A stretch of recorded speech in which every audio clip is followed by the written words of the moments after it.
Budaya Positif Semarang hari Senin tanggal 7 Februari 2022 segera dimulai. Yang kami hormati Kepala SMP Negeri 6 Semarang, yang kami hormati Bapak Ibu Guru serta karyawan SMP Negeri 6 Semarang. Assalamualaikum warahmatullahi wabarakatuh.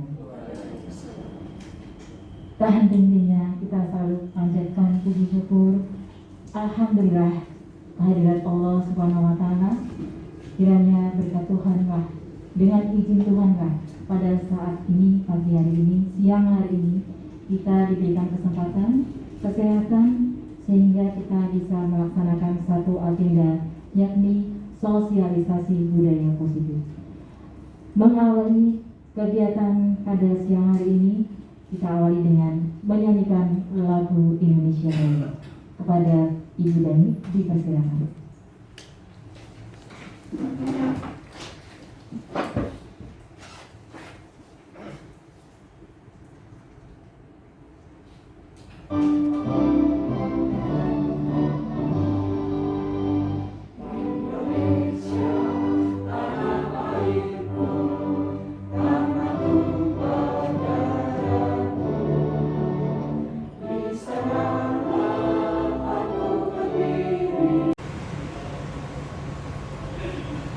Selamat pagi, salam guru penggerak. Assalamualaikum warahmatullahi wabarakatuh. Perkenalkan, nama saya Yustina Kusmawati, saya CGP Kota Semarang, angkatan keempat. Pada kesempatan kali ini, saya akan mencoba menyajikan aksi nyata yang saya lakukan di SMP Negeri 6 Semarang. Selamat menikmati video berikut ini. Bismillahirrahmanirrahim. Assalamualaikum warahmatullahi wabarakatuh. Waalaikumsalam warahmatullahi wabarakatuh. Alhamdulillah, rabbil alamin, asyhadu an la ilaha illallah wa asyhadu anna Muhammadar Rasulullah sallallahu alaihi wasallam. Yang saya hormati Bapak Ibu guru serta staf karyawan, yang saya hormati khususnya kepada Bu Yustina selaku narasumber calon guru penggerak. Alhamdulillah, pada pagi ini kita dapat menyelenggarakan program calon guru penggerak, yaitu sosialisasi budaya positif. Ya, ini sekolah mendukung penuh program calon guru penggerak yang telah disosialisasi oleh P4TK, ya, P4TK matematika ya. Jadi memang sekolah, khususnya kepala sekolah, harus mendukung sepenuhnya program ini. Perlu diketahui, banyak sekarang regulasi-regulasi yang baru untuk program-program nasional.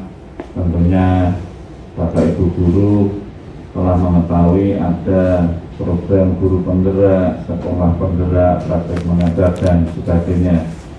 Ya, maka mari kita mengikuti regulasi ini.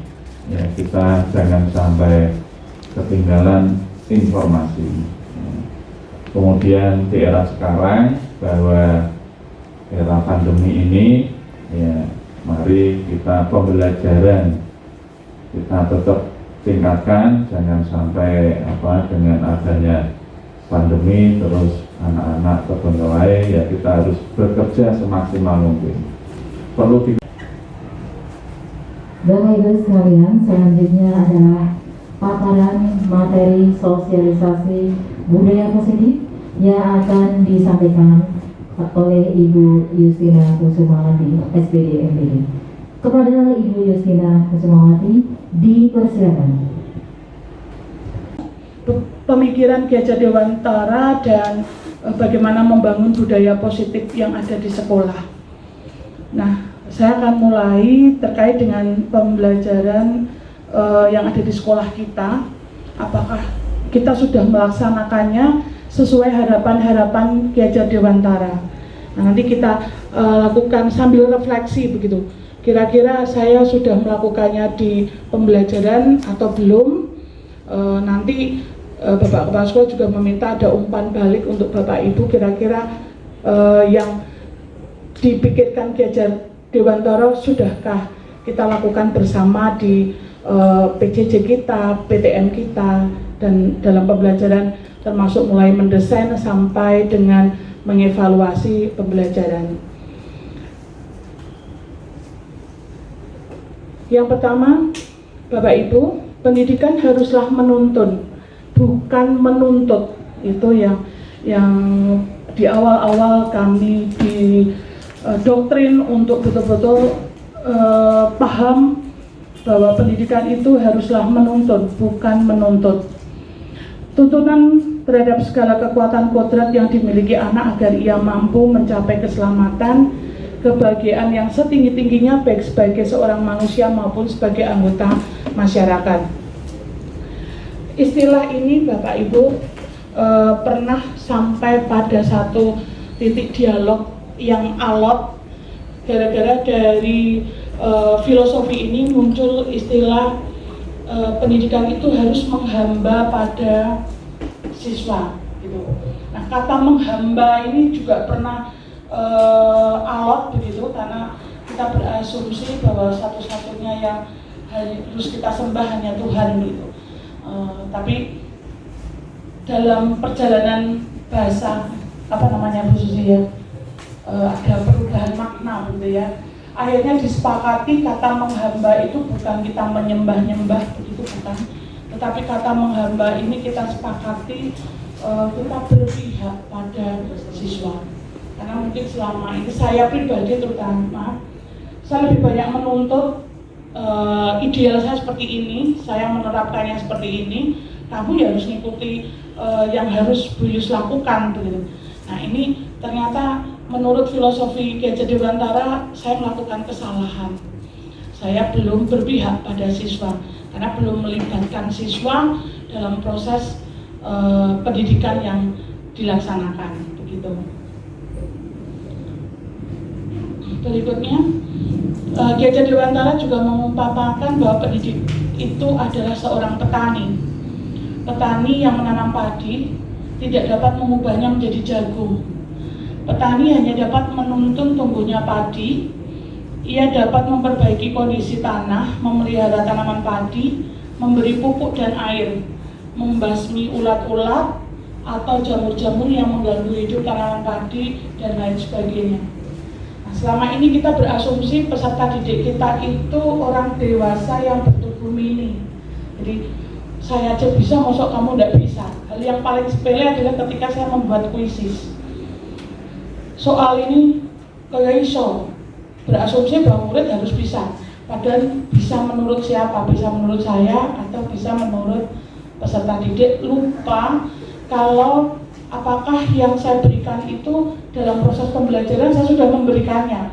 Itu refleksi terkini yang saya dapatkan ketika saya mengikuti loka maupun workshop bersama teman-teman. Jadi sering sekali ketika membuat evaluasi, ideal itu menurut saya, tanpa saya mempertimbangkan apakah saya sudah memberikan pembelajaran yang ideal juga untuk tercapainya indikator-indikator itu. Itu yang sering saya lakukan begitu. Berikutnya, pendidikan itu berhubungan dengan kodrat alam dan kodrat zaman. Jadi kalau dulu mungkin anak belajar tidak boleh bawa handphone, sekarang harus bawa handphone. Kalau dulu anak tidak boleh membaca novel dari handphone, gitu ya. Kita samar atau ada kekhawatiran dia akan membuka aplikasi-aplikasi lain yang tidak kita harapkan. Tapi sekarang kenyataannya literasi itu banyak kita terbantu dari handphone. Jadi novel-novel itu sekarang disajikan di handphone dengan berbagai aplikasi. Itu ternyata juga bisa memberikan ruang literasi pada anak-anak. Jadi kodrat alam harapannya begini Bapak Ibu. Jadi pendidikan itu bertujuan agar siswa dapat berkembang sesuai dengan potensi yang dia miliki untuk membentuk budi pekertinya. Selanjutnya siswa dapat beradaptasi dengan lingkungan masyarakat yang beragam. Keberagaman masyarakat ini hendaknya dapat menjadi bekal siswa untuk mencapai hidup sesuai dengan kodratnya. Jadi memang perbedaan-perbedaan ini bukan untuk dikomparasikan ya, tapi anak-anak bisa saling menghargai satu dengan yang lain. Harapannya begitu. Sedangkan terkait dengan kodrat zaman, bila melihat dari kodrat zaman saat ini, pendidikan global menekankan pada kemampuan anak untuk keterampilan abad 21, 4C. Dia berpikir kritis, kemudian bisa berkolaborasi.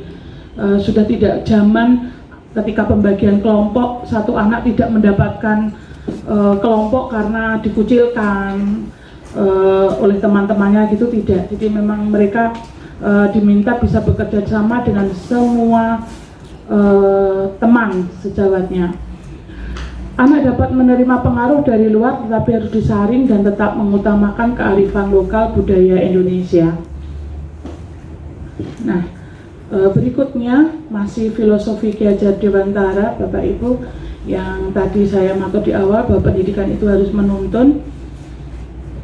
Ada beberapa indikatornya yang harus kita lakukan. Yang pertama, memfasilitasi siswa menemukan potensinya.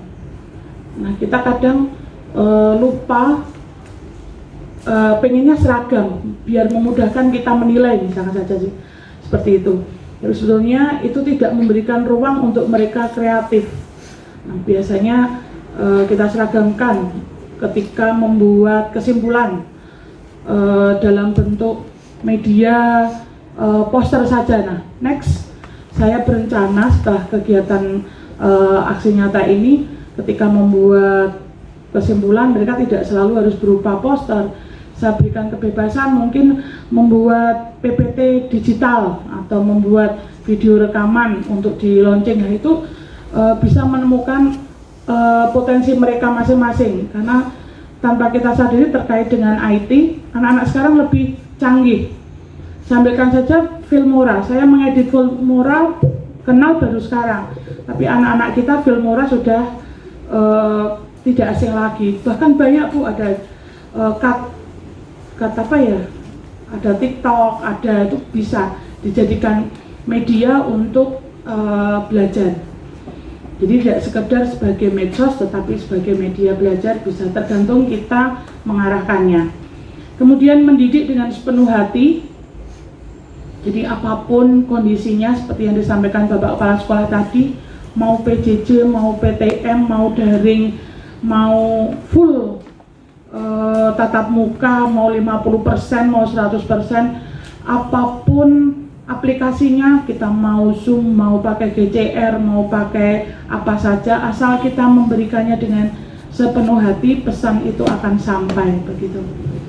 Semua bisa menjadi kelas. Jadi kelas tidak hanya ruangan, tetapi pertemuan kita di WAG, kemudian kita bertemu dengan anak-anak di ruang-ruang meeting room, Zoom atau Google Meet, itu juga bisa menjadi kelas. Membantu siswa mengembangkan potensinya. Kemudian berikutnya pendidikan berpusat pada siswa, sudah saya sampaikan tadi. Ini juga keinginan sederhana dari Ki Hajar Dewantara. Pengajaran yang menarik, aktif, kreatif, inovatif, dan menyenangkan. Nah, itu menjadi tantangan pada saat kita PJJ.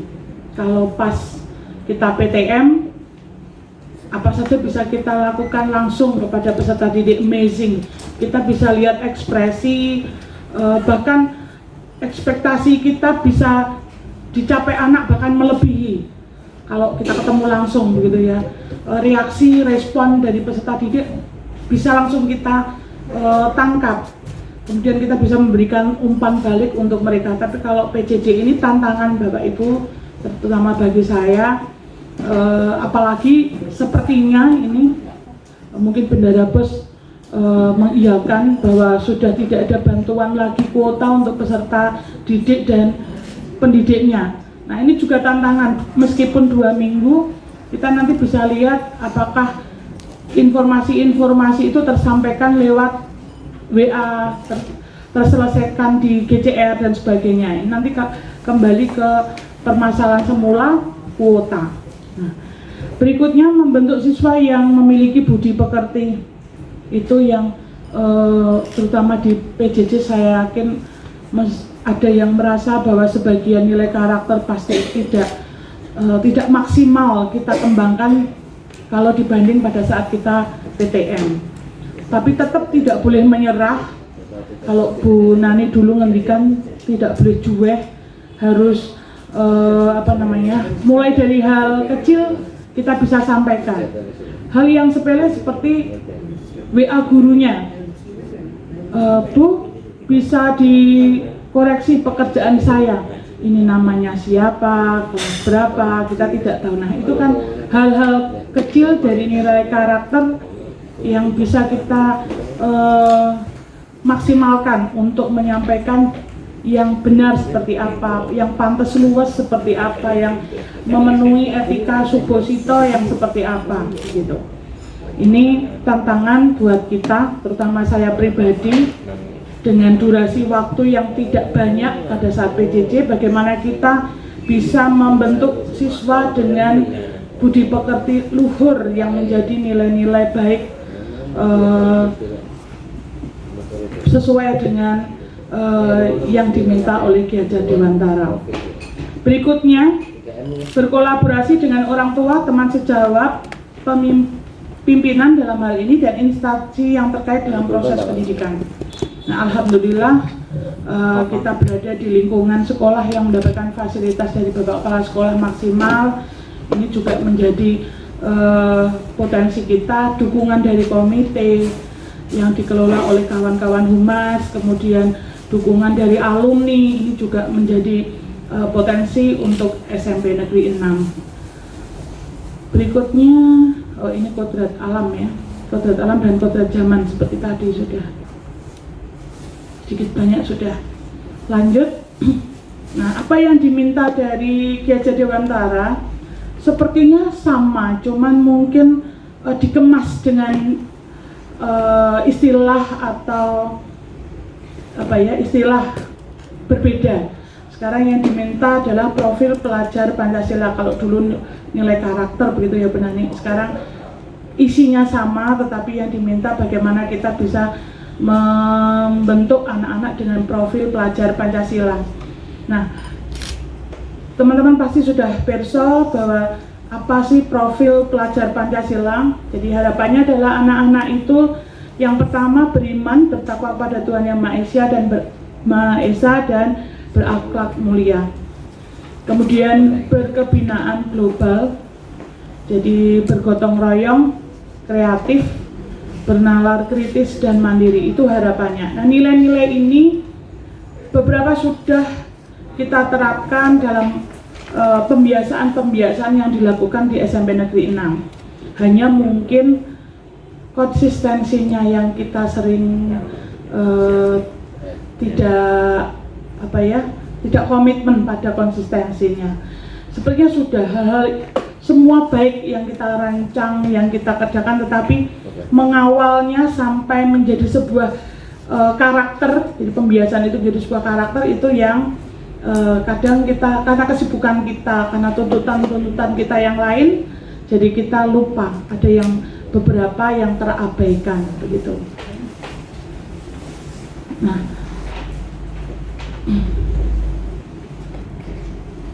Nah, Bapak Ibu, terkait dengan yang kami kerjakan dan yang kami pelajari di modul 1, yaitu menciptakan budaya positif, perlu dibentuk keyakinan kelas agar muncul motivasi intrinsik siswa, kemudian menjalankan budaya positif di kelas. Guru memposisikan diri sebagai kontrol atau manajer. Selain itu,